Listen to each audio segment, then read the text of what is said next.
All right, what's up, you dirtbags? My name is Luke Egerbrotten, and we are here with our beautiful red, white, and blue KHC environmental hat, and of course, our Canadian Septic shirt. Shout out to James Stixma.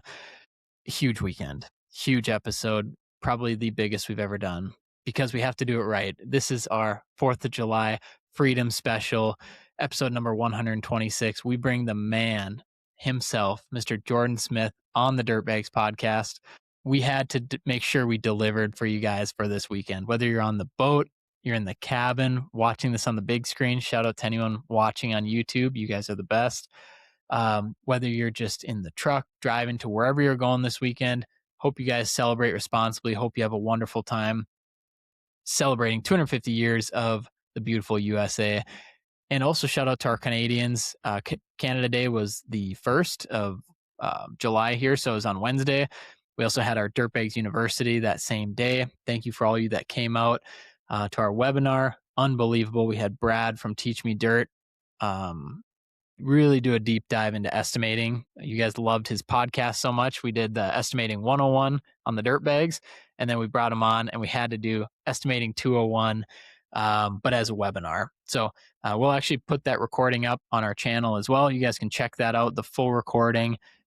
If you weren't there and you're listening to this, you missed out on the giveaways, but we still wanted to put the recording out there for you guys. And as always, let me know if you have any questions from that webinar or also from this episode with Jordan. Always love fielding your questions. Make sure you follow Jordan on LinkedIn and Instagram. He is an unbelievable follow. And you guys are going to absolutely love this episode. It's one of my favorites. Jordan and I have actually known each other for a very long time. So he lives right near Mankato, basically. And that's where I went to college. And I actually first had him on the Phaser Friday podcast, season 2, episode 1. It's actually still out there. And so if you go on YouTube, you can still find it. And that was over 1,500 days ago. So it's 2022 early on. And when you guys watch or listen to this episode here, Jordan talks about something so important. And I love this message. It's you are the product of your last 1,000 days. And what's so cool about that is him and I have perspective of knowing each other. The last podcast we did was over 1,500 days ago. And in between that time, I don't want to spoil everything for you guys, but I mean, he's lost, I think, over 200 pounds. He's sold his business. He's created these, I'll just say it, monster businesses in the snow industry, storm equipment, storm chasing, like everything he's doing. They just launched at SIMA their new Phantom, and he is just moving and shaking, and I absolutely love it. And he's so generous with his time to we just dive into it on this episode here. I'm so excited for you guys to listen, but also hear that perspective of like we've known each other and been on this journey together for the last 4 or 5 years. And it's just wonderful to hear the way his brain works, what's next for Storm and that whole umbrella, and maybe get some insight in there as well. So Jordan, thank you for coming on. And for everyone listening, thank you for always diving into these episodes, for sending me messages of encouragement or feedback, and then also sending the guest messages, sending our sponsors messages. It just makes it more cohesive and fun. Any guest ideas you guys have, always feel free to send them over. Phaser Fundraiser, I was talking about that in the last episode. A few of you guys have already reached out wanting to sponsor. All the money goes to the kids, the Boys and Girls Club of Detroit Lakes, which is my hometown. Our goal is to raise over 100K this year. I know we're going to do it. We're going to crush that goal. It's going to be awesome. And so many of you guys are to thank for that.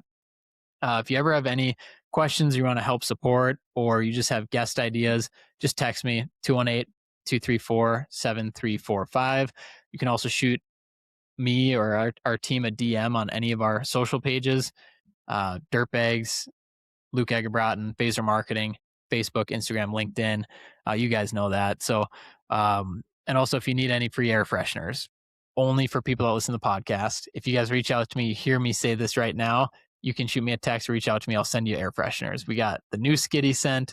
We got forestry mulching. We've got the Phaser Black Ice, and then the crowd favorite, 3 years of research and development for me, the new septic tank scent.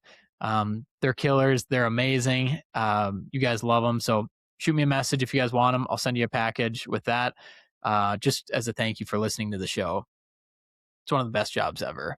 Um, as we dive in here, if there's anything else, if you guys could leave us a review if you haven't, that would be awesome. But just please enjoy this weekend. Enjoy our freedom. Enjoy if you own a business, like let's find the joy in that. We don't want to just run this business because we have to. Like let's try and dig up some passion and some joy here. And we live in the one of the greatest countries in the world, the United States, and in a time too where there's more opportunity than ever. So let's go take it. Let's have a great time doing it. Let's help others. Let's support others. Let's enjoy this weekend celebrating 250 years of the USA. And also shout out to our Canadians again from Canada Day on July 1st. Thank you guys for everything. Let's dive into this incredible 4th of July Freedom Special with the man himself, Jordan Smith. Brandon, Keegan, Joe, if you guys could cue the music on this 4th of July special, let's dive into it. Let's have a great, safe, fun weekend. And let's hear from the man himself, Jordan Smith. Here we go.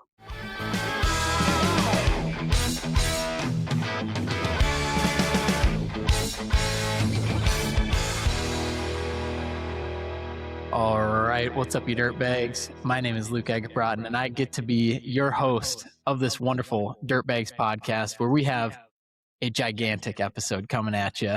As you just heard in my overview, this is probably one of the biggest episodes we've ever done, and it's not the first time we've done it. So, as I talked about, we actually had Jordan on my first podcast, the Phaser Friday show or podcast, whatever we called it, and that was March 25th, 2022. So, a proper time to bring Jordan back on the show, back on the Dirtbags. I'm so excited to welcome in the man himself, Mr. Jordan Smith. How are we doing, brother?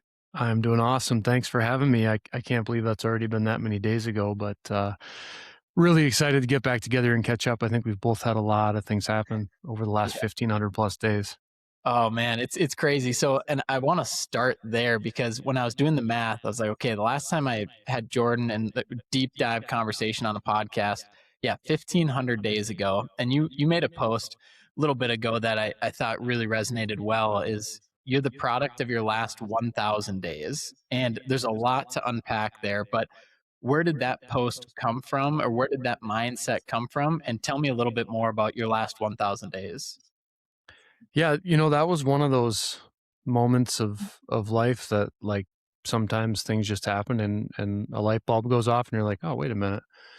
So last time we met or on the show, we've known each other for a long time, but last time we were on the show together, Phaser Friday. Shout out. It's shout out. Too. Let's it's go. Still out there.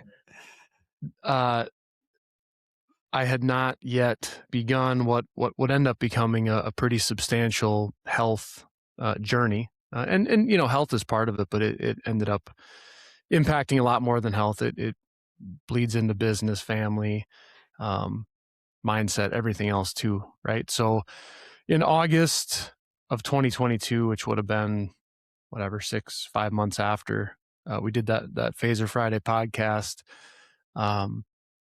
I kind of had a wake up call, not like a health scare like what some people talk about, but I just had a normal physical at the doctor, and the doctor had always said, like, well, you got to lose some weight, your blood pressure's high, you sleep apnea, you got to take care of this stuff, and this appointment was a little bit different, to where he said, hey, you're not 25 anymore. You're not going to get away with this. You keep going this way, and you have little kids and you got a business. And I know my doctor pretty well, and he said, you're not going to be around to take care of any of that stuff if you don't get something taken care of here. And he started talking about surgery or prescriptions. And just for the audience that doesn't know me or know my history, I was over 400 pounds. Yeah. And I felt okay, to be honest, which sounds crazy in hindsight. Now I know what it feels like to actually feel okay. But longer version short, I went literally that day to the gym, started a journey. Was certainly not a journey of perfection, but a journey of consistency, and lost about 200 pounds. Cut out junk food, cut out alcohol, cut out just a lot of bad habits. Got into a better sleep rhythm. I wouldn't say I sleep a lot, but I slept more consistently. got rid of the sleep apnea, high blood pressure went away, all the stuff went away, right? So I'm on a flight coming back from a work trip, and I'm listening to a podcast, and it's Andy Frisella podcast Mm-hmm. from like it was a replay from like 5 or 6 years ago. I don't know why he decided to replay that episode. I think he was busy with travel and stuff, and instead of recording or new episodes that week, he was just replaying old ones. And the title of the podcast was "You Are a Product of Your Last 1,000 Days." And this would have been last fall. And I'm like, God, I wonder how many days it's been since I started on this new journey of health and wellness and everything else. And it had been, I think, 997 days. Wow. So that entire podcast is about how it's not about perfection. It's not about doing it all at once. You can't eat the elephant. You got to do things one day at a time. And you are the product of your last 1,000 days. If you want to know what has gotten your life to where it is, whether it's good or bad, it's what you've been doing and what you've been focusing on for the last 1,000 days of your life. And I looked at the last 997 days, and I had logged and journaled all this stuff, like, what's the consistency been?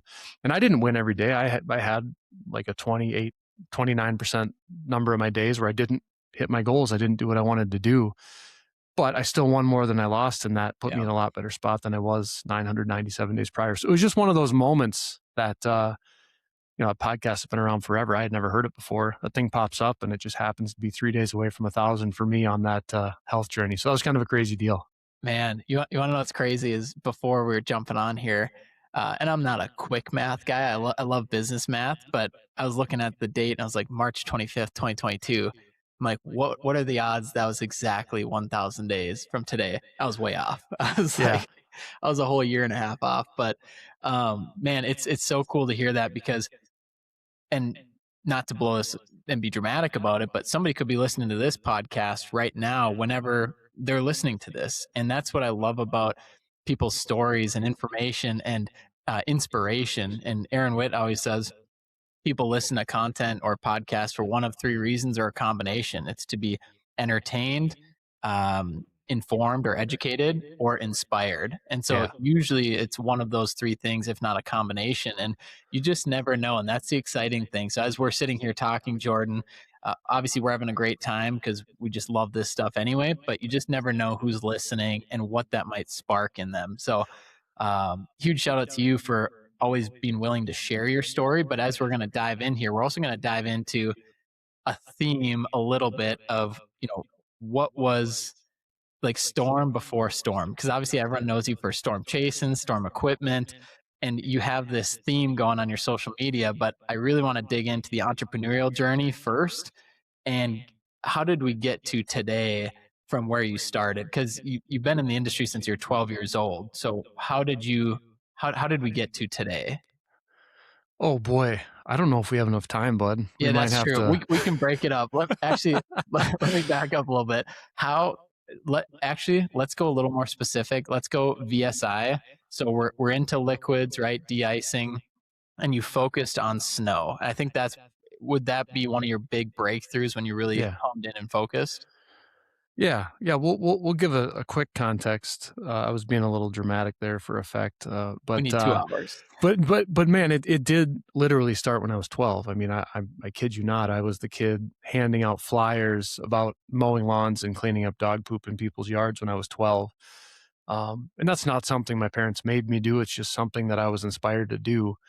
And my freshman year of high school, I started a business.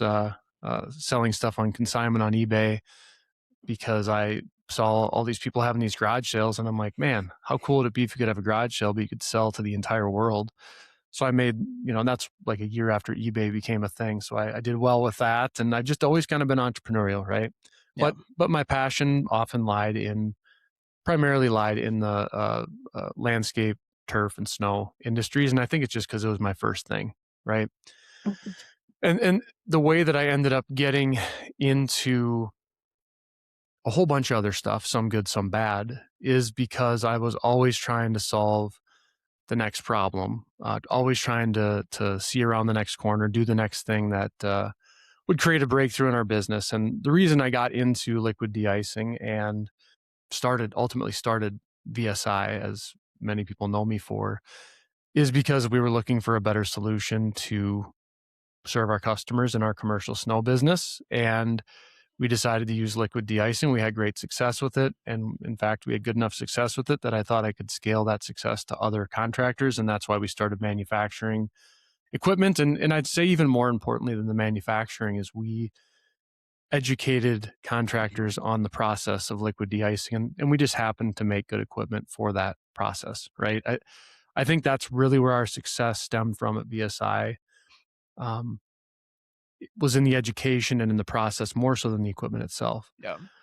But I think a good lesson or discussion for two entrepreneurs on a podcast here is what success can do to you. And I think that's a big part of my story and a big part of why I'm at where I'm at now. So I did have really good success with my business.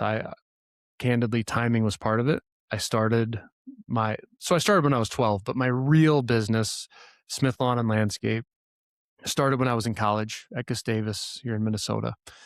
And I started it in 2006. And like I said, I've been doing it since I was 12, but that was like my first business where I had, my name on the truck and I had employees and I advertised and I was in the yellow pages and on Google and that kind of stuff. Whereas prior, I was just the neighborhood kid that mowed lawns. So this is my first real business while I was at school. And really my intent with that business was just to pay the bills, pay my tuition, pay my way through school. I was planning to go get an MBA and like work on Wall Street or something. I don't know why that's what I thought I wanted to do, but it's what I thought I wanted to do. Well, what ended up happening is the 2008 recession hit while I was doing this. And I was in a really good position because I was a college kid with no debt, no overhead. I was able to price my work competitively and still make good margins. I was lean.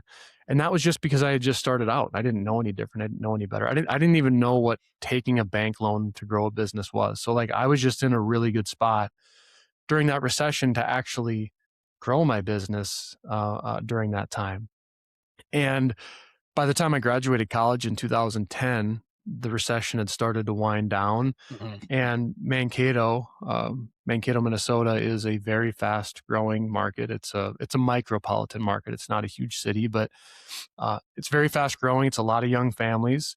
There are some really high powered manufacturing companies here that generate a lot of revenue and high paying jobs, good engineering jobs. Walmart Distribution Center also came in and created some good jobs.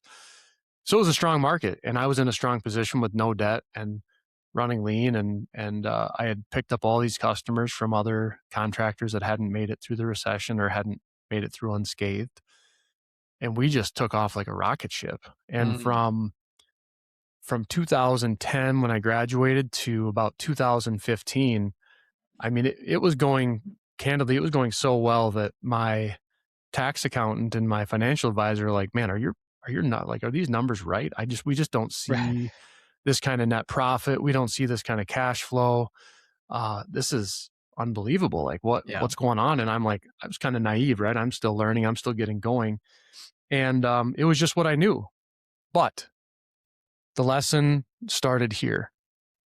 So I kept hearing how good of a job we were doing. And I kept hearing like, where did this kid come from? Or how did he build his company so fast? He must be getting money from mom or dad or from whoever. I have a cousin that was very successful in real estate. Maybe he was lending me money or backing me, or maybe I had a rich investor behind me or something, right? But none of that was true. I was just crushing it because the timing was just so perfect. And I think we did a good job with relationships and customer service and all the table stakes stuff, right? But all I kept hearing is how smart I was and how good I was at this. And I got a little bit of an ego behind me. And I thought because I did so well in landscaping and snow that I could start any business I wanted and I could probably blow it out of the water, just like I had with the landscaping business.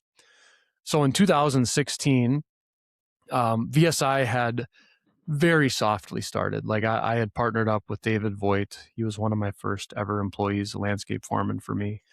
And we were just dabbling at that point. It really wasn't what I would call a scaled business. We were just, we had started in 2014. We had built and sold some units. We went to our first trade show in 2016. We did very well at Equip Expo in Louisville in 2016. But right about that time, I'm looking at all these other verticals that I thought I could crush it in because it was going well at Smith Lawn and Landscape. David was off running VSI, doing a good job with that, so I didn't need to worry about that. And so I started a full-blown construction company, and I'm talking like building houses, not just like putting windows in, but like a full-blown, foundation to framing to finish work to every custom cabinets, everything, like custom home stuff.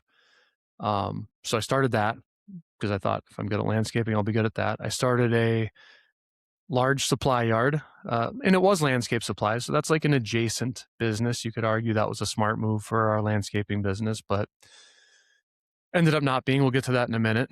I bought a bunch of rental properties in real estate, and I had some. I had been smart with some of my investments out of college, and bought a few rental properties just as diversifying investments, but nothing major. And I went and bought like 13 properties all at once, not having anyone to manage or do anything. And I just did all this stuff, right? Because I had the Midas touch.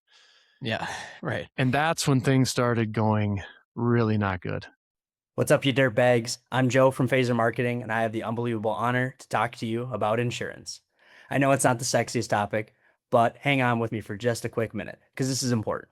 If you're running an excavation, grading, or any kind of dirt moving business, you know the right insurance can make or break you. And that's where my man, Charlie Huff, comes in. Charlie isn't just some random insurance guy either. He's one of us.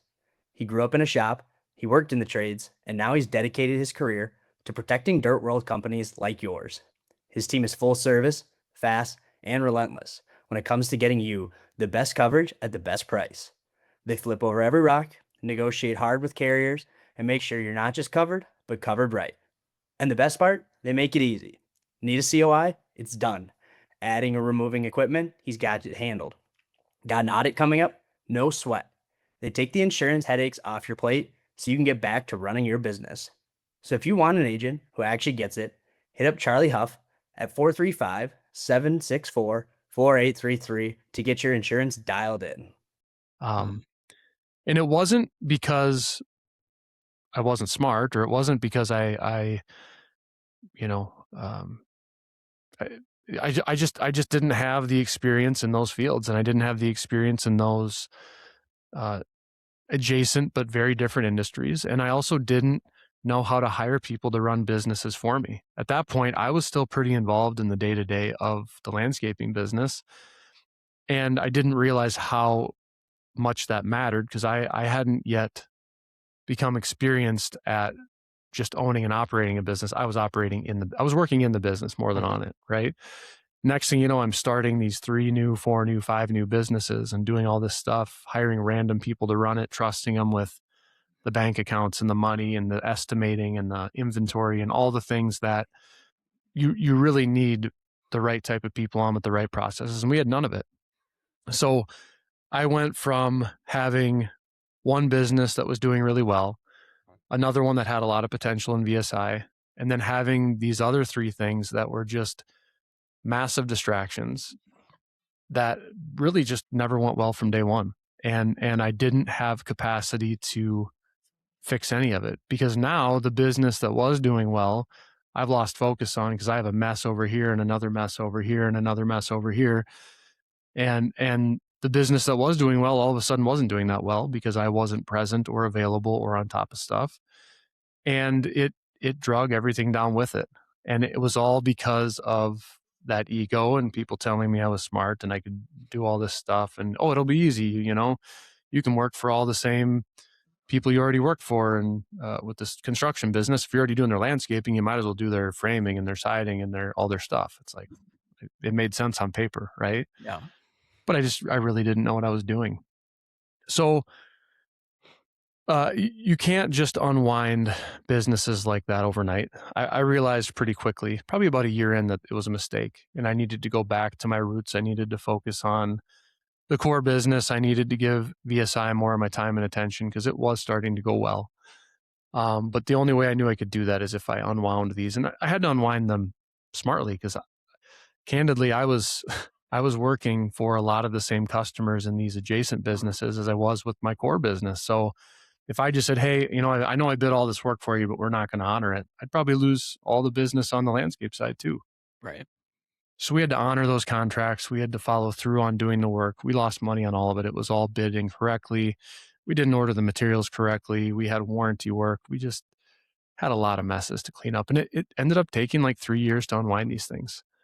And by the time we unwound them, there wasn't much left, to be honest. Like the success and the reserves and the capital we had built up, it wasn't there anymore. We had burned through all of it because of the inefficiency and the loss of focus.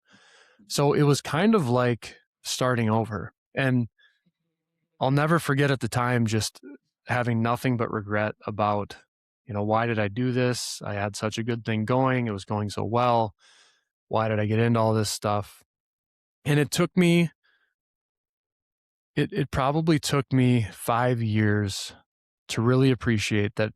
Yes, while I wish I would have been more calculated and smarter, and not done all those things at once, I do think I probably learned some of the most important lessons of my entire business career during that time. Like, the phrase, if you don't learn until you touch the hot stove. You can tell your kids not to touch it, but until they touch it, they're going to touch it, right? Yeah, for sure.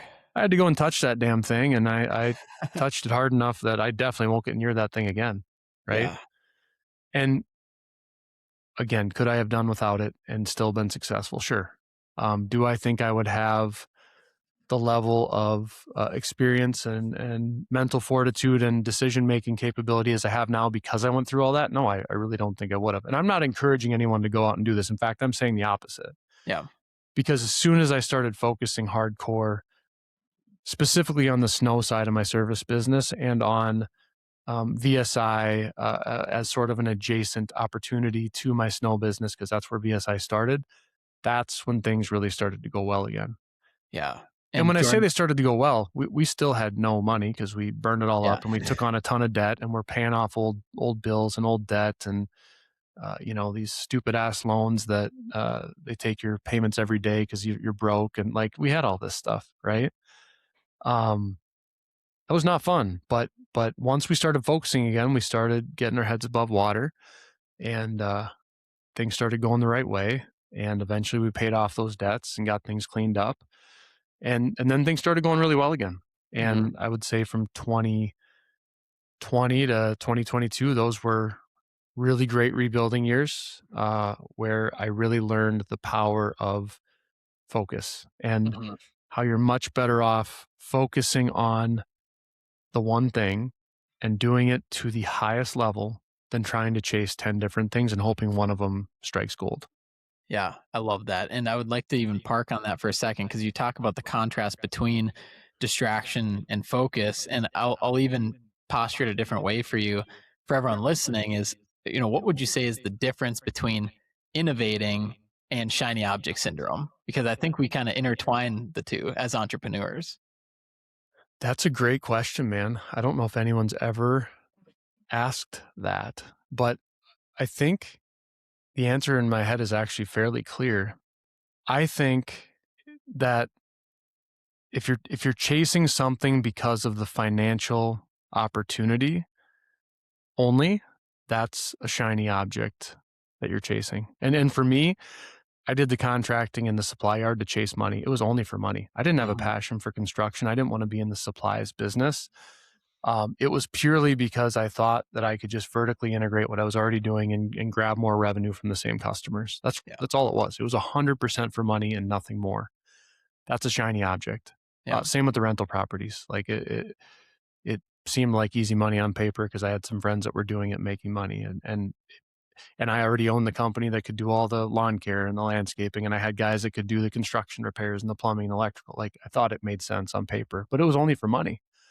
Innovation is when you take something that you're focused and passionate on and you turn that into something that brings value and solves problems for other people. And the differentiator for me is like, you could argue that when I started a construction business, I solved a problem for some of my customers who had a hard time finding reliable framers or roofers or siding people, because I did. And part of the reason I did it is because they said, hey, if you get into this stuff, we'll hire you for all of our jobs. Yeah. So I did, in theory, solve their problem, but it wasn't out of passion. It wasn't out of wanting to make a difference in that industry. It wasn't out of wanting to make a positive difference in the lives of the people that work there. It was just to make more money. And I think a tangible example to this is like the reason that VSI lived through all this is because that was a passion project. And our purpose at VSI was not sell a lot of sprayers. Our purpose at VSI was creating a better way to bare pavement. And we wanted to create a better way to bare pavement for everyone in the snow industry. And that was for us a combination of liquid de-icing and live edge snowplows. And we genuinely were doing that. And we were genuinely making a positive difference in other people's businesses. And yeah, we did happen to do well financially. We did sell a lot of product. We were able to strike a deal on part of that business with Boss Snowplow. Like there's some great stuff that came out of that, but it was led with purpose and passion and not just looking to make a buck. And that's the really big differentiator in my mind.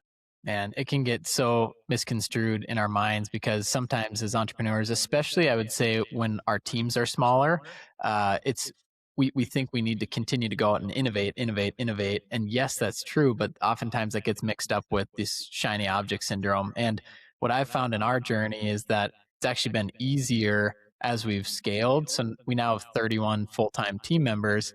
I can't just throw all these shiny objects at them because I need to bear that responsibility as well. And I know they're not going to take it well. It's not that they're not excited to innovate, but they can see through the BS of shiny objects and innovation. So dude, that's so cool that you have 31 people. How many people did you have last time we talked on Phaser Friday?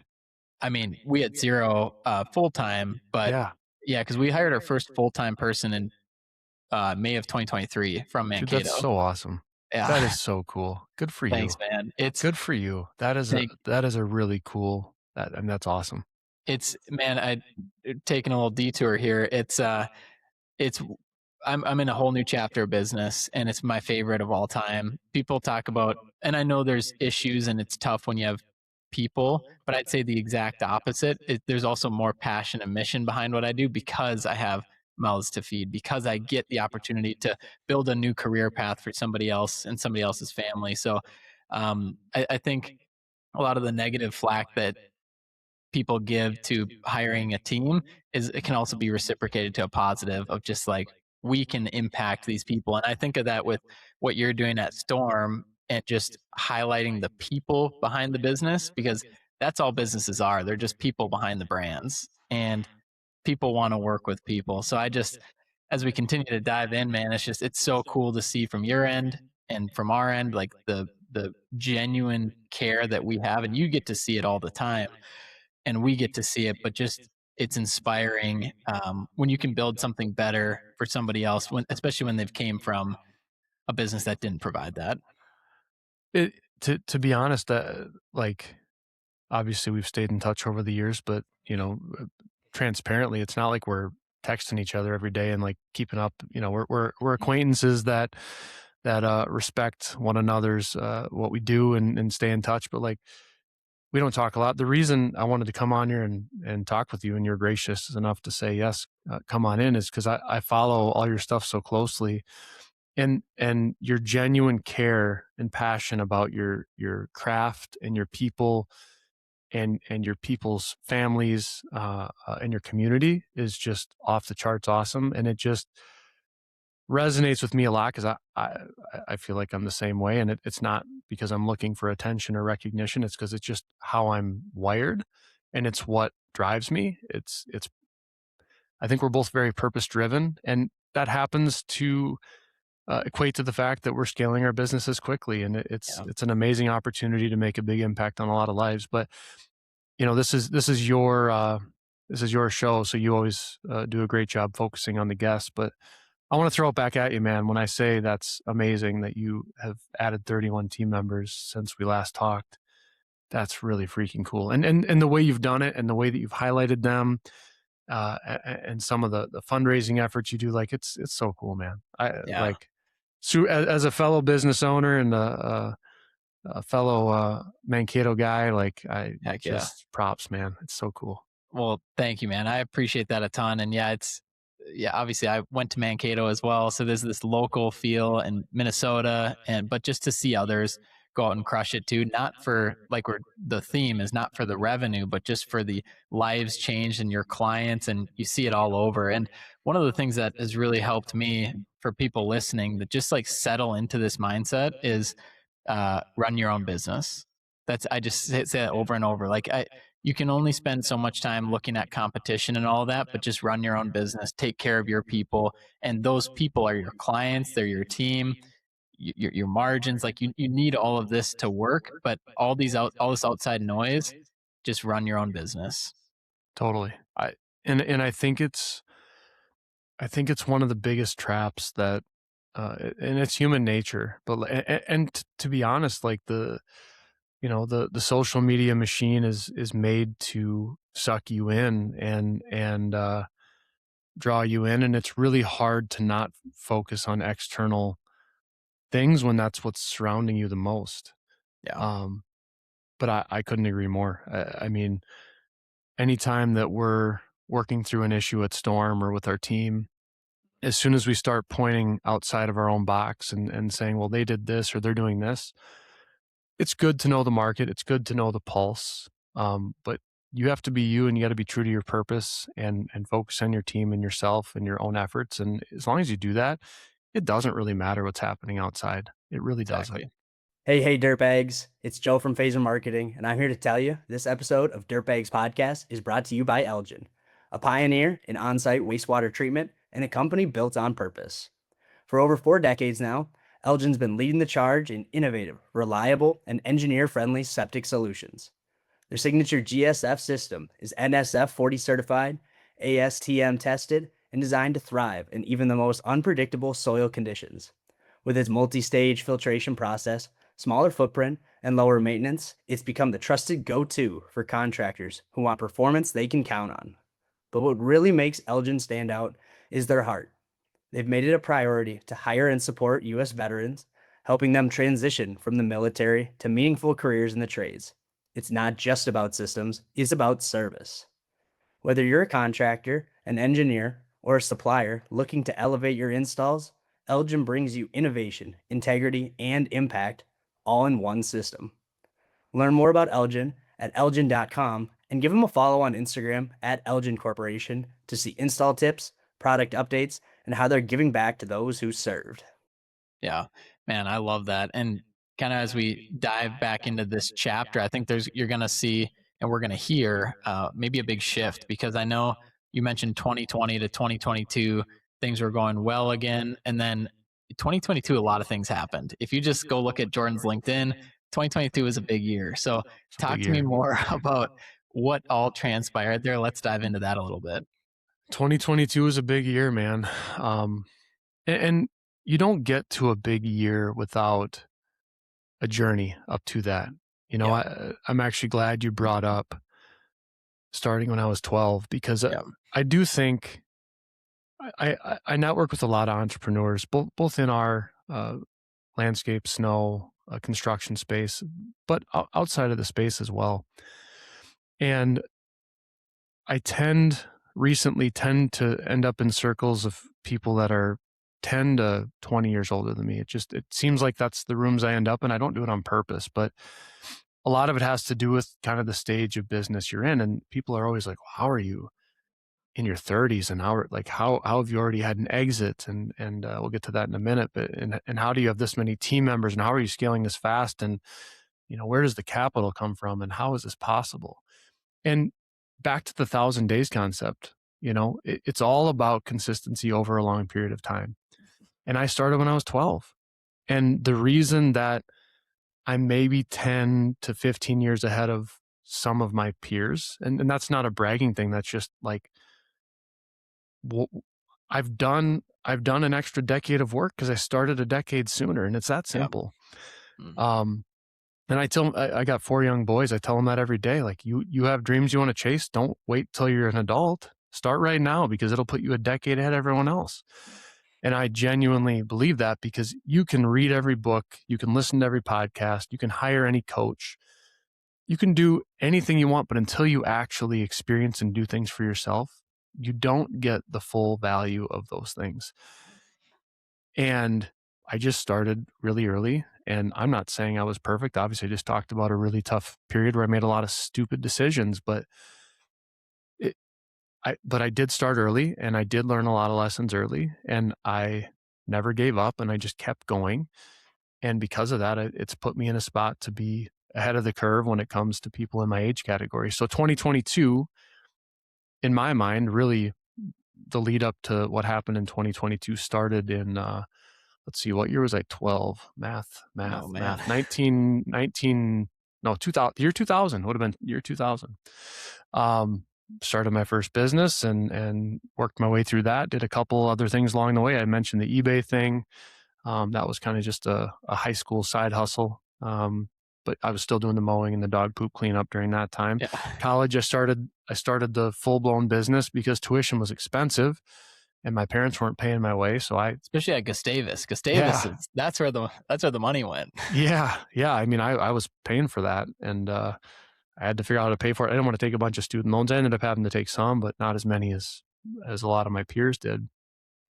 Worked my way through that, learned a lot of hard lessons like we talked about, and that set me up to be ready to win in 2022. So we had obviously built something pretty cool with VSI. It was something very innovative. And again, I think we weren't chasing it for money. We were doing it for passion. We were doing it for purpose of creating a better way to bare pavement. And that passion and purpose caught the attention of a much larger company, Boss Snowplow, which is owned by the Toro Company.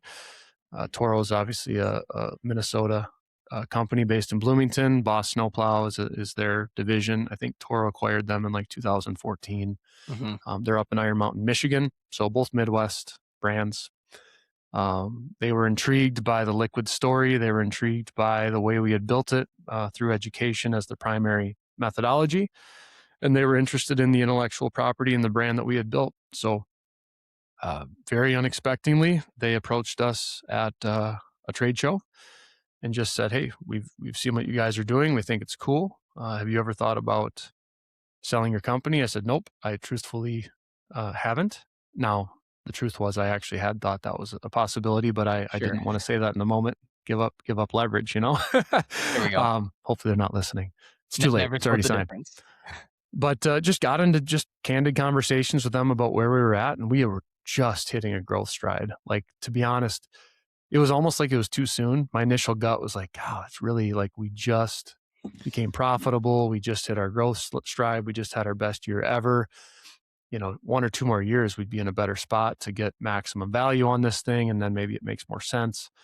But to be honest, we were just really impressed with the people and the alignment of the mission that they wanted to achieve with this.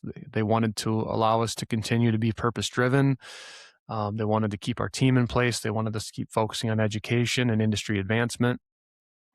They just wanted to take over the part of the business that we weren't the best at, and that was really the inventory management. The capital side of the business was becoming challenging because when you sell snow equipment, you burn all of your cash all year long, and then hopefully you make all your sales in Q4, right? Yeah, right. Let's build 800 of these things, and hopefully in Q4 people buy them, and if they don't, let's figure out how to carry that inventory. Back right? to payday loans. Yeah, well, luckily we didn't get there. That's good. So after, it's probably about a year of back and forth in 2021, we ended up coming to terms and joining forces with Boss Snowplow.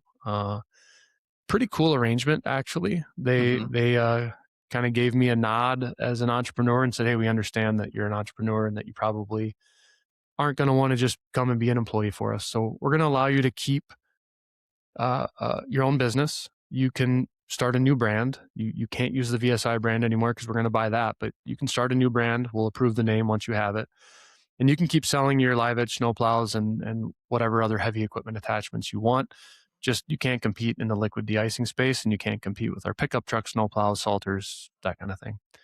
So it's kind of a cool opportunity to sell the company without actually selling out. I Yeah. always joke with people I'm a sellout, but not a complete sellout. Yeah. Because 80%. I kept most of it, right? I Yeah. sold the liquid de-icing designs and patents. I sold the VSI brand name. But I was able to keep a majority of my team. I was able to keep my manufacturing facility. I was able to keep my service business. I was able to keep what ended up becoming Storm Equipment. And I was able to run that in parallel and simultaneously with building a relationship with Boss. So it's a really, really cool opportunity. And that just happened to be the same year that I got the wake up call from my doctor and decided to get back down to fighting weight. And, that was a one day at a time thing, but the timing all just lined up in 2022. This is maybe a side question. What's your natural weight, and are you there, or what Yeah. are you at? What's your fighting weight? Yeah. Fighting weight, I would say is like 230, 240, and that's right where I'm Yeah. at. Yeah. Okay, awesome. Yeah, Yep. I feel like I'm doing the opposite. I'm trying to put on weight. So I put on about 15 pounds this year and Nice. trying to find like what is my natural, because I'm tall. So I feel like I've always been skinny. I'm like, what is my actual weight? And I think it's somewhere around that 185. But it's amazing little habits, right? I cut out alcohol, started going to the gym, and started eating more.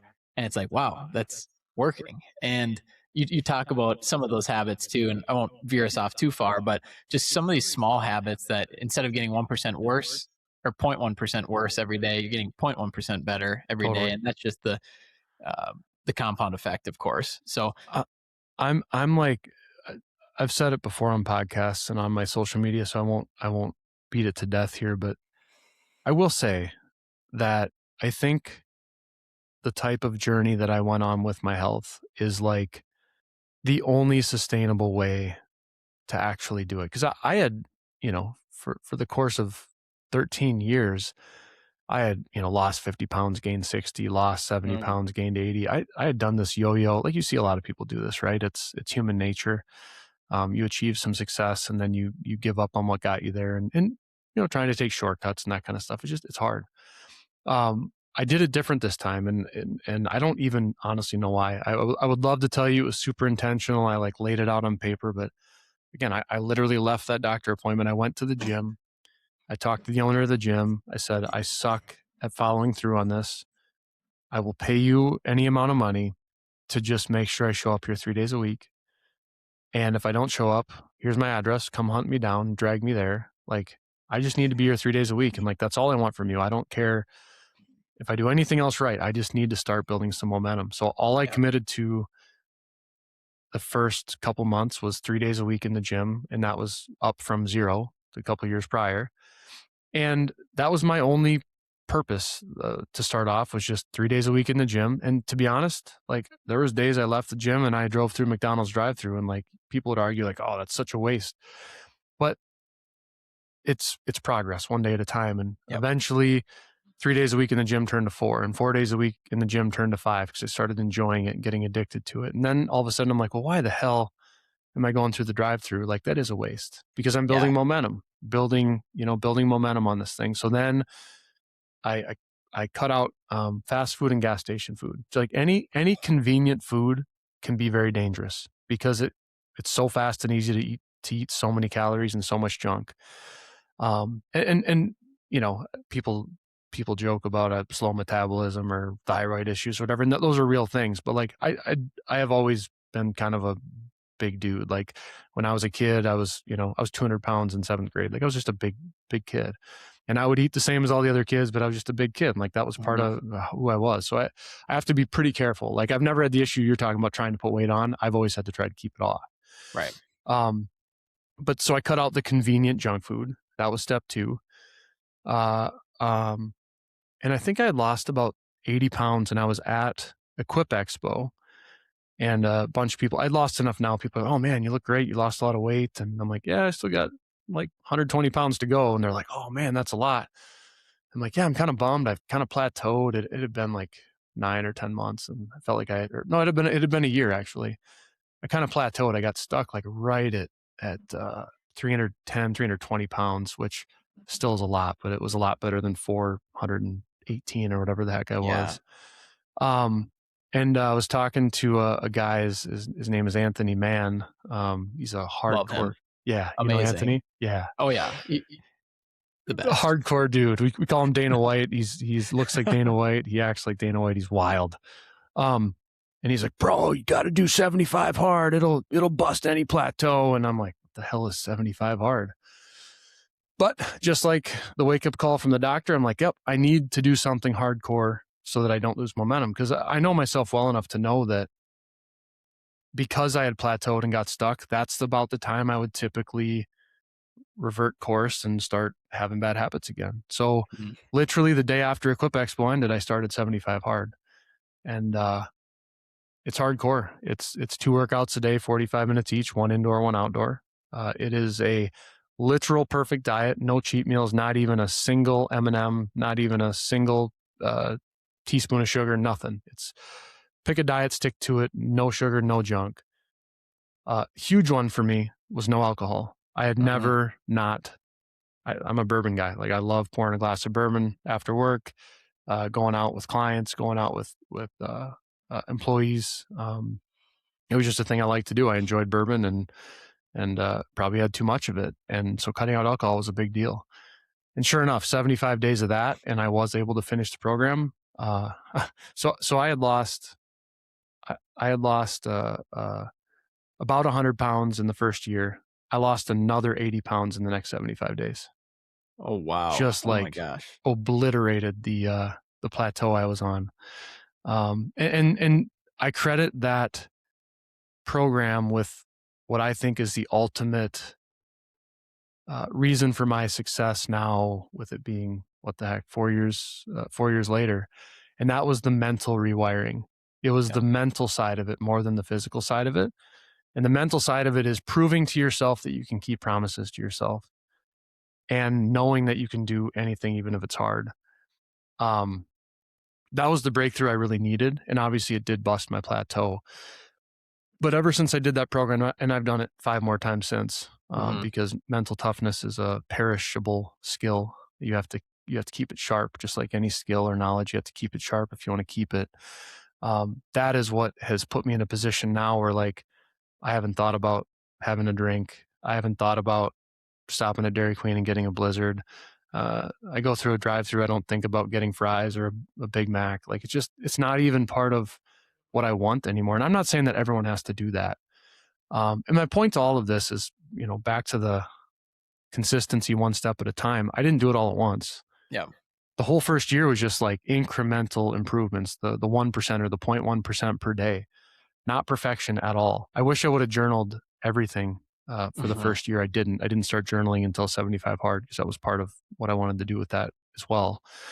But it was never perfection. It was always just a little bit better every day. And that's what built the foundation for the habits. And then 75 hard just solidified the hell out of them for me and put me in a spot where I don't want to ever take it for granted, but I don't have, like, people ask me, are you ever worried you're going to gain the weight back? I'm like, I'm really not, because of the mental side. Yeah. The mental side is what really needed repair more so than anything else. Yeah. And I think for those listening too that haven't done it, it's not a physical challenge. It's a mental rewiring of your mind. And that's the point that Andy talks about in his podcast or in the program. It's if you don't want to do the picture side of it, you have to take a progress picture every day, you fail. Yep. And if your diet is off for one day, you fail. And it's part of that mental rewiring. Like, you can't adjust the program to what you want it to be. Yep. You put it on paper, you follow the program to a T, you don't make any exceptions, you don't allow yourself any leeway, you do exactly what it says. And if you deviate even 1/10 of 1 millimeter, you start over. Yeah. And that's just how it works. And as long as you actually do that, it doesn't matter if you fail 15 times. If you keep pushing yourself to start over, that's how you rewire mentally to say, like, I'm going to keep promises to myself. I'm going to be honest with myself. And if I fail, I fail and I start over. And that's, you don't give yourself a free pass. Like, well, it's just a progress photo. Like, I'm going to keep going. No, you start over. And that's how you learn to keep promises to yourself and build that mental toughness. Yeah, because it sucks to start over. It's not It fun. does. So Yeah. you kind of learn real quick. It's like, well, I'm already 46 days in. I might as well just get through this thing. And you kind of do Exactly. it out of spite for yourself. You're like, all right, I just need to get this done. But that's part of the rewiring that you'll do. Hey, dirtbags. This is Joe from Phaser Marketing, and I'm here with this brief pause to let you know that this episode of the Dirtbags podcast is brought to you by Sledgehammer, where science meets sustainability. At Sledgehammer, they're not just treating wastewater, they're transforming it. By introducing cutting edge microbiology into conventional septic systems, Sledgehammer is making waves in the world of environmental engineering. Their secret? It's not high tech hardware, it's smart biology. The Sledgehammer blend is a powerful, proprietary mix of naturally occurring bacteria that supercharges your existing septic system, turning it into one of the most effective and eco friendly wastewater treatment systems on the planet. Sledgehammer systems are NSF 40 certified for single family engineered designs and rigorously tested to the IMPO IGC 180 2003 standard for both proactive and rejuvenation applications. They're also listed under the Uniform Plumbing Code, giving you confidence in quality, safety, and compliance. It's clean, it's efficient, and best of all, it's sustainable. No chemicals, no overhauls, just a smarter way to protect our water and preserve our planet.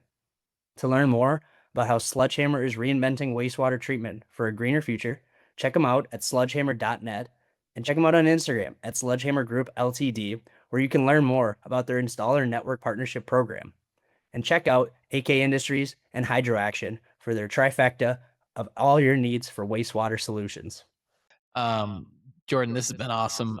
I want to bring us to Storm Equipment now, and then the evolution of that company for one. But then, I mean, I can see it as a marketer and as a like just branding. But you have Storm Chasin, and then Storm Lawn and Snow. Like, tell me more about Storm Equipment, and then we can go from there. So I would say that Storm is, I don't want to say it's perfect because nothing's perfect, but it's like a culmination of all the lessons I've learned over the previous 20 years prior to starting Storm. And what that really means for me is that everything is built on the foundation of a purpose and values, and like those are non-negotiables. And when we set our purpose at Storm, our purpose was not sell a lot of snow equipment, or it was not sell a lot of plows or make the best equipment. Our purpose at Storm was to set the future standard in snow. So we took an industry that is an amazing industry that I feel like I owe a lot to, but also one that lacks standards. Yeah. And part of the reason it lacks standards is because it's a fairly young industry. Commercial snow removal has not been around at scale as long as people think it has. It's certainly nothing like agriculture or automotive or anything like that. It's a fairly young industry. And it's also a small industry. So like giant companies don't tend to invest in small industries with small total addressable markets. So like there just hasn't been, with the exception of Boss and Douglas Dynamics, who are publicly traded, who entered the industry in the last decade, like there just aren't big players that are pushing initiatives and standards. And we saw an opportunity to do that. And we also knew that we weren't going to achieve that just by selling great products and offering great customer service. We knew that we had to extend and expand our reach beyond just products and customers. So as we thought about ways to do that, so let's start with Storm Lawn and Snow. Storm Lawn and Snow is pretty simple. The reason VSI came to exist, and thus the reason that Storm came to exist at all, is because we were contractors looking for a better way to bare pavement. And while we were looking for a better way to bare pavement, that was to find a way to differentiate our business, to serve our customers better, to serve our community better, to serve our environment better, everything else, and to make a better working experience for everyone that worked in our snow business. So Storm Lawn and Snow is really like a rebranded Smith Lawn and Landscape. Sure. Now we did acquire a company last year, a company called Lawn Crafters. Lawn Crafters had been a longtime friend and partner of Smith Lawn and Landscape. They were a more green focused company that happened to do snow, and we were more of a snow focused company that happened to do green. So we had some synergies where they helped us with a bunch of our green services that we didn't want to do, like fertilizer, weed control, and lawn mowing. We helped them with a bunch of their snow services that they didn't want to invest money in heavy iron for, like, plowing bigger parking lots and that kind of thing. So we had a really good working relationship for many years. And we because we had focused so much time and attention on, this deal that VSI made with Boss, and because we're trying to get this new Storm equipment brand going and rolling, we had maybe not put as much time or focus on our contracting business, which again is our roots. We run our company on EOS, and one of our uniques, our number one unique, is we are snow contractors. We are contractors. That's a unique thing about Storm equipment. There aren't many snow manufacturers that are contractors. And we started losing sight of those roots because we got distracted. And to sort of not prove a point, but somewhat to prove a point, but also to really show the whole team and the company and the industry that, we're really serious about our roots as contractors. Like, let's triple the size of it, and let's bring in this fantastic team that Andy McGuire had built and his portfolio of accounts, and let's combine them in with Storm and create the Storm Lawn and Snow brand. And that's what we did. Gotcha. So really that was to further honor and expand on our roots as contractors. When it came to Storm Chasing, for those that don't know, Storm Chasing is our video docuseries about the snow industry. My dream and purpose and reason behind that is that it never ceased to amaze me how little people know about what it takes to do the work we do as commercial snow contractors. And I have a really goofy story that I tell because it really is part of the story of why this came to be. I was actually going to the gym. I think this was in 2022. Must have been 2022 or 23 because I didn't go to the gym prior to that for many years. And it was like 5 a.m. and I was walking in at the same time as another lady was. And she said something like, "Oh, you're here earlier than normal." I'm like, "Oh yeah, we were out plowing snow last night." And I'm like, "Actually, we plow this parking lot." And she was like, "What do you mean you plow the parking lot?"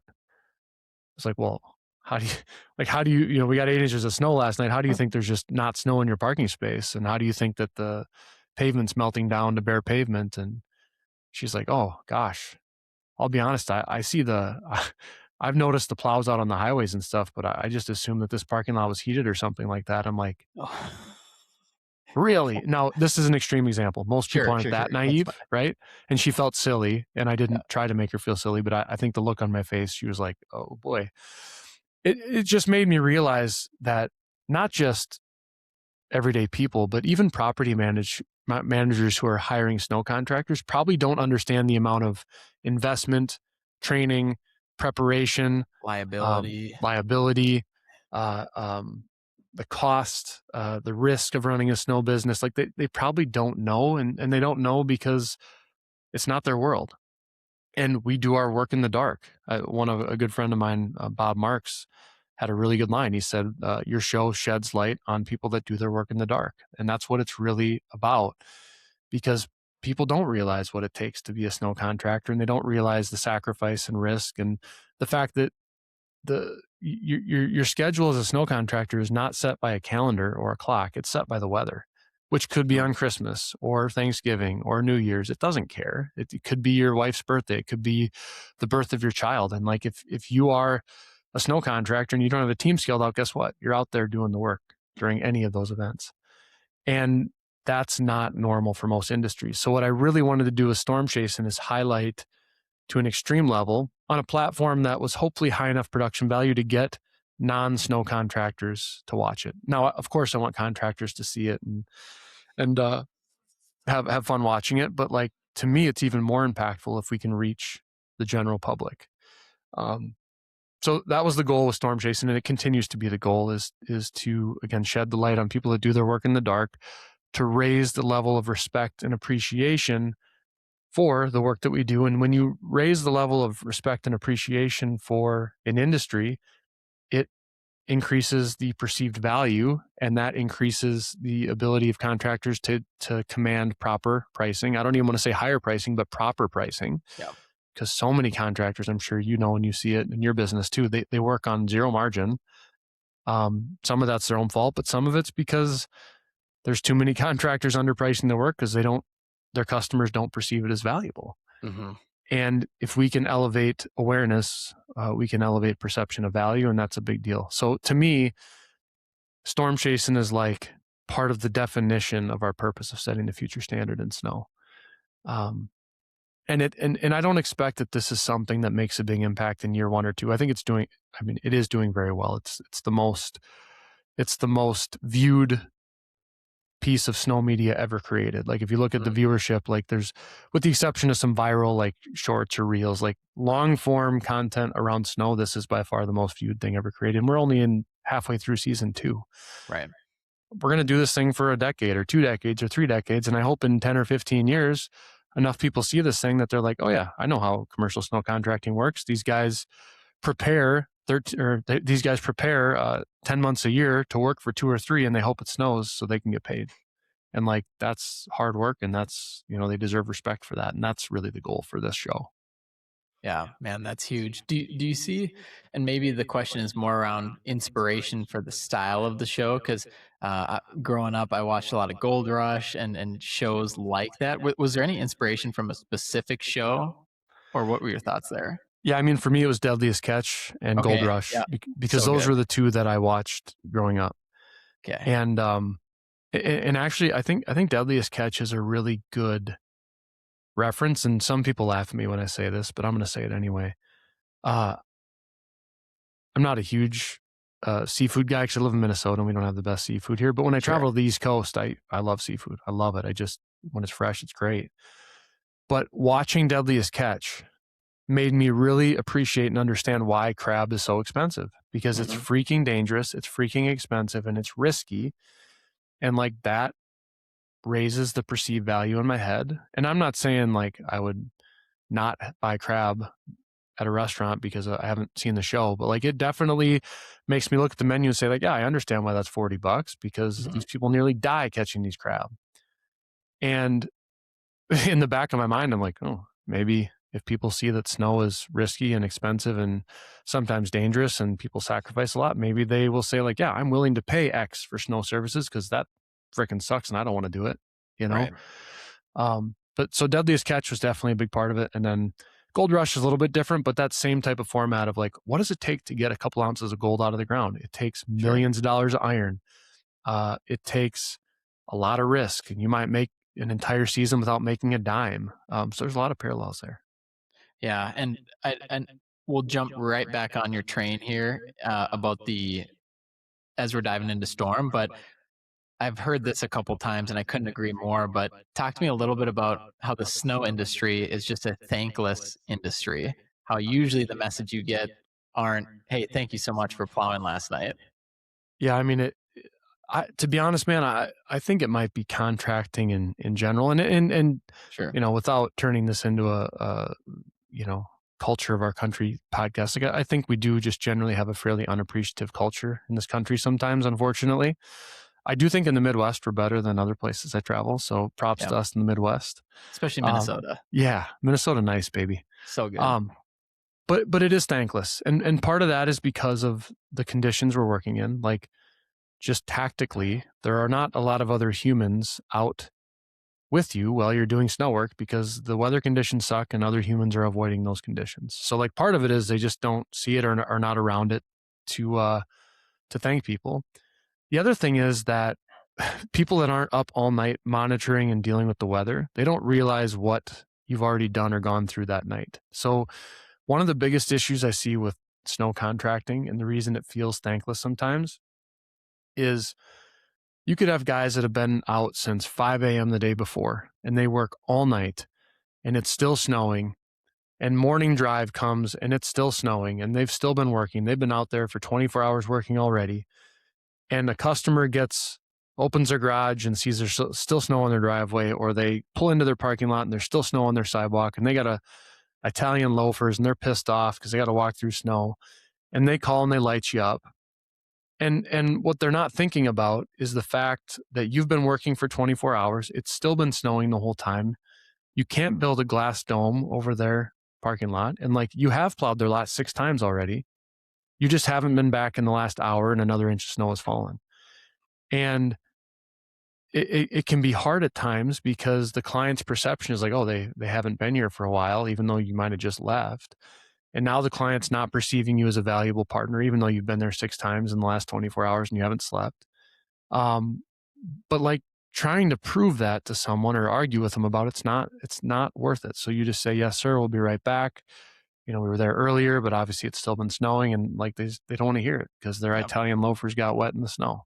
And that's for dramatic effect. I'm saying that, but I like love that's what it is. Yeah. And yeah, I mean, you get those perfect storms where it snows only from midnight to 4 a.m. and you get their lot perfectly cleared by 5 a.m. and they get there and it's black pavement and these guys are great. But then when the next one comes around and the timing's not quite the same or not quite right, then they think you did a poor job. Like, well, last time it looked great. They don't understand the differences in the weather. They haven't been out all night monitoring the weather. Yeah, no, I definitely hear that. And we get to work with so many in the industry, and which is exciting because I come from the other side of the world. And now for the last 7 years, I've gotten to work in this industry. And yeah, you just also too, there's with what you're doing, Jordan, it's almost like a hybrid. Like, yes, you're in the industry, but you're also providing more awareness to the industry. And I'd say, like, on a different note, that's similar to what we're doing, is we're here to serve and add value to these contractors, but at the same time, we're also giving awareness to everyone else that's not in the industry. Yeah, I love that, man. I love it's easy to see that you and your team are purpose driven, and I just believe wholeheartedly that purpose driven companies that like focus on their purpose and their core values are just they're just the best companies on earth. And it doesn't always mean they're the biggest or the most profitable. But it does mean that they'll be an enduring company that is a great place to work, that people love being a part of, and that customers are loyal to. Yeah. And for me, I would rather be purpose driven with a great reputation and have great relationships with my staff and my customers than being the biggest or making the most dollars. Yeah, 100%, man. So as we continue to move forward here too, with everything you have going on, like, paint me the picture a little bit, maybe where you're at today or where you're going in the future. I'll just say, I'll let you pick the date, but I would love to hear more of the vision for what you have for your companies, because I think everyone listening is fascinated by how much you've done and gone through. But at the same time, it's not like we live in the past, right? And so we're always trying to think of the future, and also after that, or intertwined in there. I would love to talk more about the work life integration that you talk about as well. Yeah. Yeah. I mean, without divulging, company secrets. Still one or two. Yeah, maybe one or two. Well, so this, I think you said this is going to air sometime in July. So by the time this airs, Storm will have released our first ever Storm branded OEM product. So we have been developing and are launching actually next week at SIMA. So again, this is airing in July, so it would be like a month ago. If you air this in July at SIMA, we're launching a new hydraulic wing plow product. Very proud of it. It's something that we have technically been working on for a decade, because it's a decade of running hydraulic wing plows. It's a decade of selling and supporting hydraulic wing plows, taking feedback from our customers, taking feedback from our team, and just making those 1%, 0.1% incremental changes and updates to the product to make it just that much better. So super excited. Our team is super fired up to be launching our first product. Our first OEM product, I should say, at Storm. So that's a big one. Obviously, where there's one, there's going to be many more. So again, without divulging secrets, like we do have a product roadmap of things that we want to do, and everything we do is around our purpose of setting the future standard in snow. So you're not going to see us release a snow shovel unless it is a snow shovel that sets the future standard in snow. You're not going to see us release any widget or anything unless it fits that purpose of setting the future standard in snow. And in my mind, when it comes to product, the only way it sets the future standard in snow is when it changes the way that contractors do their work, that makes them more efficient, creates better results for their customers, makes them more profitable, or makes life easier for their employees. Like, to me, it has to check one of those boxes. Otherwise, it doesn't pass the test. Yeah. So certainly there will be expansion of product in the future. But to be honest, I think at this point, one of the things I tell my team is that if we scale impact, revenue will just scale on its own, right? So as long as we're focusing on scaling the impact we make in our industry, and that's not just product, that is customer service, customer experience, that is, we have another initiative that's called Storm Academy, where people can come. We have snowmaking machines. You can come and train how to be most efficient doing your snow work in a controlled environment where we can make the snow when we want to make the snow. And I think that makes a big impact. And when we can scale impact, then revenue tends to follow, but we focus on impact first. So great products, great initiatives that elevate the skill sets of the industry, things like storm chasing that elevate awareness about our industry. And I think anything in that type of ethos is what the future of storm looks like. Now, if you want to very simply sort of put a bow on it, I would say we would like to scale to be one of the biggest OEMs, original equipment manufacturers in the snow space. I don't know if that takes a decade or 2 or 3. I don't really care. We're going to do it the right way. We're going to follow our purpose and values. And if we do that, we're going to get there. We'll see how long it takes. Our goal is 10 years, but we'll see how long it takes. Man, that podcast episode 10 years from now is going to be electric. Let's go, baby. Let's go.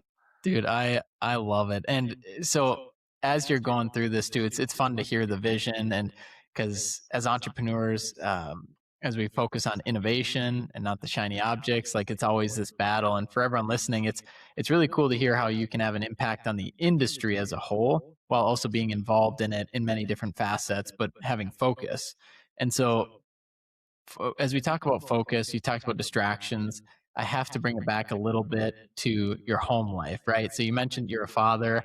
You have 4 boys, I believe. And what has that been like? Because as entrepreneurs, we're typically workaholics. How have you integrated your life in with your work? This is something that I am maybe the most proud of anything, especially in the past 5 years. I can't claim that I was always the best at this. And in fact, I wasn't. There was many years that I worked 7 days a week, and whatever leftover time there was is what my family got. My wife has been the biggest one who's paid for that, unfortunately. But I can't, I don't want this to come off as that I've always been great at this, or even that I'm perfect at it now. But it is something that I'm maybe the most proud of recently in my life. And when I say recently, I'd say the last 5 years. I have genuinely found a way to continue to work a lot and what I would consider to be at a high level, while also spending more quality time with my wife and kids than I ever had. I probably spent more quality time with them when I started being more intentional about this 5 years ago than I had all the previous years combined. And it all came around intentionality around doing that. So for me, what intentionality looks like is when you get busy as an entrepreneur, there's always unlimited things to do. And if you wait until you have time to focus on your kids or your family or your wife, you're just never going to, because you're never going to just have time. So for me, what that looked like is creating systems in my life that are non-negotiable, that, again, some people laugh at this and I don't care. It works for me. It just goes on my calendar like it's a work meeting, and it's going to be a one-on-one with one of my boys, or it's a date night or a date coffee date with my wife. And it gets treated as a non-negotiable, just like if I'm meeting with my most important client. Sometimes what that looks like is that it is a busy time at work, and that the one-on-one with my kid is they're going to tag along to work meetings with me. And that's valuable learning for them. And maybe it sounds like it's boring, but maybe I'm fortunate that my kids are into equipment and stuff, but my kids have loved it. And I call it a sort of an integrated life. And not every one-on-one time is work stuff. We do go golfing, we do go fishing, we go hunting, we do all the normal stuff that kids want to do with their dads as they're growing up. But I think it's also been a good lesson for them to know that sometimes things are time sensitive and they have to get done. And that if that time is on the calendar during one of those times, that we're going to do something work related together, but we're going to make it fun and we're going to make it a learning experience and we're going to make it something that's valuable for their future careers, whether it's with Storm or with someone else. I'm not going to force them into the family business. I would love it if they decide to become a part of it, but there's skills to be learned shadowing someone that is running the size company that I am at this point, and they love it and it's fun. Yeah. And actually, uh, well, it's probably a month and a half ago now. My two oldest boys are twins. They're 13 years old. They both started working part-time jobs, and they're both working for the company. They're not working for dad.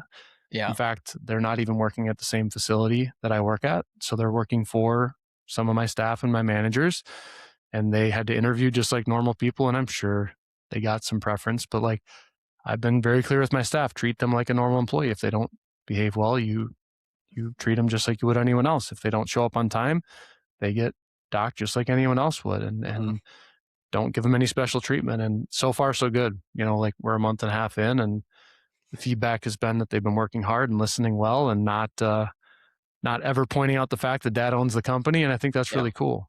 And I just don't think that is something that as 13-year-olds they would have wanted to do if we hadn't been intentional with this, what I call integrated life. Yeah. And they joined you at Snow Alliance this year too, didn't they? Yeah, that's another thing I've been super intentional about is I do travel a lot, and that's something I've had a lot of other people ask, like, oh, how do you find work-life balance when you travel so much? It's like, I just bring my family with. I don't always bring all of them, but I have a new, I don't want to say policy, but kind of an internal preference, borderline policy, where if I'm traveling for work and it's not an unsafe environment that like OSHA wouldn't allow kids to be at, I'll bring them along. I'm not going to bring all four because that'd be distracting, but like I went on a trip last week. I brought my middle son, Rudy, along with. It was awesome. He was quiet, respectful. He listened, he observed, he learned a lot. After every time, I asked him what they learned, what they thought was good, what they thought was bad. We talk about, why I do things the way I do it, why clients do things the way they do it. When I brought my twins to Snow Alliance, like I knew I was going to be just slam busy the whole time. So I told them like, hey, you guys are old enough. Your objective for the day is go meet 3 new people and learn something about them and report back. And I'll see you tonight. And that was 8 a.m. and 10 o'clock at night rolls around. All right, guys, who'd you meet? What'd you learn? And they both met like 10 people, not 3. And learning those human to human interpersonal skills for a 13-year-old in today's age of social media, AI, cell phones, texting, that's a massive skill. That's going to be incredibly valuable for them, whatever they decide to do. So to me, they rate the experience 10 out of 10. We got to spend time with dad. We got to learn life skills. We had a lot of fun meeting new people. And instead of them sitting at home wondering when dad's coming home from his work trip, they came along, and it's just a phenomenal experience. So I would recommend to any entrepreneurs out there. I know not everyone has this flexibility or capability either, so I don't want to take that for granted. But if you're running a lawn care business and it's summertime and your kids are off of school, let them ride along in the truck with you. Let them sit in the office with you. You may think it sounds boring, and maybe it is at first. I know there's a few times where my kids are like, oh, this is kind of boring. Like, yeah, I get it. But like, would you rather be here hanging out with me, or would you rather be at home wondering when I'm coming home? Right. I think you'd be amazed at how perceptive kids can be and how it can turn from a boring work meeting to intrigue pretty quickly. And I think you're setting up your kids for, again, whether it's with you or with someone else, I think you're setting them up to be way ahead of the game. Just like we started this podcast off. I started when I was 12. Well, my kids are starting when they're 8, 10, and 12, I guess, is when they started traveling and doing work stuff with me. Wow, man, it's so cool to hear your insight on that too. And especially with the kids, but also being busy. Like a lot of people would think you're busier than ever, and maybe you are, but we talk about it a lot on this podcast, and it's been a recurring theme, but Parkinson's law. And I just pulled up the exact definition for everyone listening, but it's work expands so as to fill the time available for its completion. And what Jordan's talking about there with adding some of these, you could call them buffers, you could call them systems, whatever you want in your life and in your business. You mentioned earlier too, Jordan, that you became more efficient and the work you were doing was higher impact. And so if you give yourself that cutoff time in a day to complete what you need to get done, you will get it done. And the more you extend that out, you'll never get it done and you'll never Totally. go see your family. So I think Totally. it also falls into your priority list as well. Yeah. And I think everyone's going to have something that works for them. And I don't claim to have the perfect system. I don't expect anyone else's system to work for them like it does for me, but your family has a rhythm to it. And if it doesn't, you can make it, especially when kids are young. They're extremely adaptable, um, especially in the summertime when they're not in school. Um, I know my kids are in tons of sports and stuff too. We work around it, right? Like we make it part of the schedule, part of the routine, but we just have built a cadence in our family where we do the one-on-one times. We do the family activities too. We always, every quarter is such a business term, but like whatever fits on a calendar, every quarter we have some kind of experience together as a family. Maybe it's a concert. Maybe we go hiking. Maybe we go to a national park. Like it doesn't have to be extravagant vacation in St. Lucia or something. It could be like that could be one of our quarterly things, but it's just like in April, we took our kids to the Morgan Wallen concert. Like it's the first concert they ever went to, and they'll remember that forever. It was an awesome concert. It was really cool. There was 70,000 people there. They love Morgan Wallen. It's like that was our quarterly experience in April, and we're just intentional about making sure that we put those experiences on the calendar at that cadence. And over the course of a decade of being intentional, like you might create hundreds of additional impactful experiences that if you would have just waited to have time, you never would have done. Hmm. And then you talk to so many parents who are like, man, my kids grew up and moved out of the house and I didn't do anything with them. I feel bad. And like, I don't want to live with that regret. Like I just don't. So Man, intentionality is a key. I appreciate you sharing that, man. And we'll probably wrap up shortly here because I know you got to be places, and we only paid for the hour 15 minutes. So I got to go to my kid's baseball game. I can't miss it. But one quick question, and because I'm about to be a father here in a couple weeks, and as this Congrats. episode airs, God willing, hopefully we do have a baby, and would just love to hear from you. Any father advice to myself, but also to any other parents listening here as we wrap this up. Yeah. First of all, congrats. That's awesome. Thank you. It's the greatest gift and blessing you'll ever receive. That also is going to make you want to pull your hair out a lot of the times. I actually just talked to a young father this morning, who he already had his kid, but he was being pretty candid and open that it's cool, but it's also been a challenge and a struggle, and he feels like it's changing the dynamic of his relationship with his spouse, and all that stuff's normal.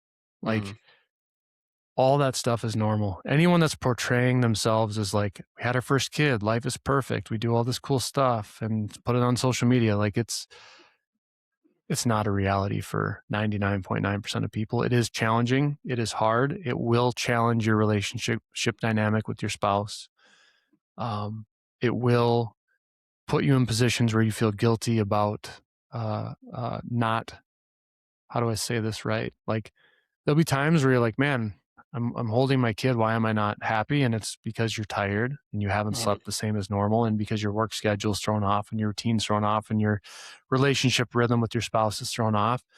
And like it's normal to not feel normal after you have a kid. And there's of course the initial excitement and the honeymoon. And I will tell you, there's a period of time where the kid's probably going to sleep frickin' perfect. You're gonna be like, oh, our kid is perfect. He sleeps so much. And then guess what? There's going to come a day where that kid doesn't sleep worth a crap and everyone's pissed off, and you're not going to like it. And that's normal. Yeah. You might get lucky. I've talked to some parents like, nope, my kid always slept perfect. Well, good for you. Mine certainly didn't. And my wife and I spent many years, especially my wife, not sleeping. We had 4 kids all within a period of about 4 years. So it was very chaotic for us having 4 kids in diapers for a short period. Maybe not diapers, but like diapers and pull-up combo. It was crazy. It was chaotic. But to be honest, like as you add more, it does get easier because you're used to it. But the first one it's a big dynamic changer. And I guess I'm getting long-winded with my advice, but just know that it's normal for it not to feel normal, because I think a lot of dads and young dads and moms, they feel like they're doing it wrong, or they feel like they're messing something up, or they feel like they're going to mess the kid up. or they feel like their relationship is slipping. All of that's normal stuff. I think as long as you're mentally prepared for that, it can be okay. If you go in thinking it's going to be the social media, first kid, baby, perfect life, you're going to be disappointed. Yeah. Yeah, absolutely. I think understanding where life comes from, I think that gives us a very solid foundation of Yeah, understanding this whole process. And then absolutely. it's not my plan. It's Absolutely. God's plan. It's So God's plan always. Yes, sir. man, good stuff. Jordan, thank you for this episode. Thank you for all your insight and your vulnerability, but just everything. 1,500 days later, we got to have another episode. I So love it. man, we're all cheering for you. We're super excited to have you on the show today. And for anyone listening, go give Jordan a follow on LinkedIn. Go follow him on Instagram at Jordan Smith 9922. But also go check out at Storm Equipment. So Jordan, with that, enjoy the rest of your day and thank you for everything you do for the industry, man. Hey, back at you, buddy. Appreciate it. Cheers. Let's go.